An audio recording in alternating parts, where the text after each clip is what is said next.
Hey everybody, it's Eric from epautos.com, your libertarian car guy. I want to do a quick little video here to show you something that I think is interesting. It's a fly in the soup, so to speak, that I've discovered with some of this preliminary self-driving car technology.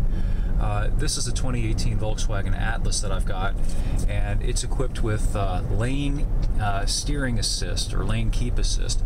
And essentially there are cameras in the front of the car that track with the painted lines and will actually steer the car for you. I'm going to try and show you how this kind of works.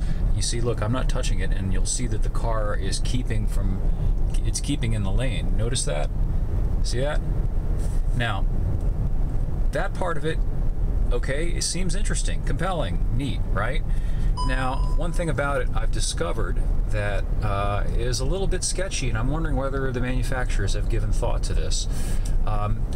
The system is designed such that unless you signal first, like if I turn on my turn signal, it'll override the actuators that are moving the steering wheel, and it will allow me to cross over the double yellow into the opposite lane. So let's say I was making a turn across the double yellow or some other such thing, passing another car. You signal first for safety, of course. It's trying to nudge you to always signal. But here's the thing. I'm driving on the Blue Ridge Parkway, and deer are a constant peril. Deer might just leap out at you at any particular moment. And if that happens, you're not going to have time to signal for safety before making your maneuver. What you're going to want to do is jerk the wheel to get out of the path of the thing. But it's hard for me to show you this, but when I do that, when I make the maneuver, the car fights me. The steering wheel wants to push me back over to the right when I'm trying to make it go over to the left.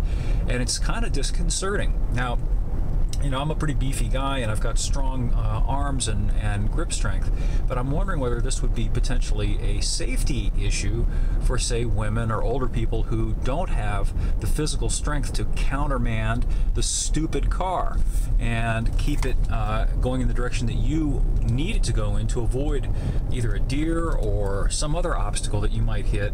I got to ask them about that. I don't think they've thought about that.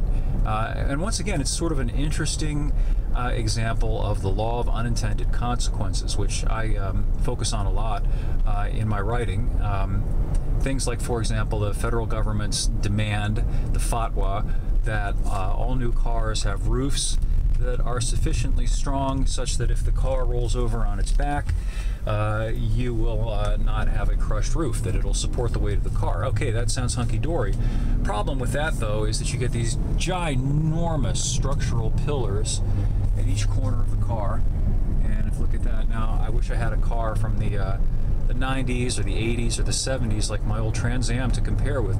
Literally, the thickness of that A-pillar on this Atlas is probably 3 times the thickness or the diameter of the A-pillar on my 76 Trans Am, and the result of that is that your vision is significantly obscured, your sideways vision. So when you're trying to pull out from a side street, let's say, and you want to see whether any traffic is coming from the left or the right, it's much harder now than it used to be. So you're ironically much more likely to get into a T-bone type of accident, which of course roof crush strength won't do anything to help you with. So, you know, one form of safety has been enhanced, supposedly, the roof crushing, at the expense, unintended, of an increased likelihood of side impact wrecks. That's just one example. There's a number of other examples. Anyway, that's enough for today's little rant. There's more up at epautos.com, the net's best and only, as far as I know, libertarian-themed gearhead site. Thanks for viewing, and we will catch up with you again soon.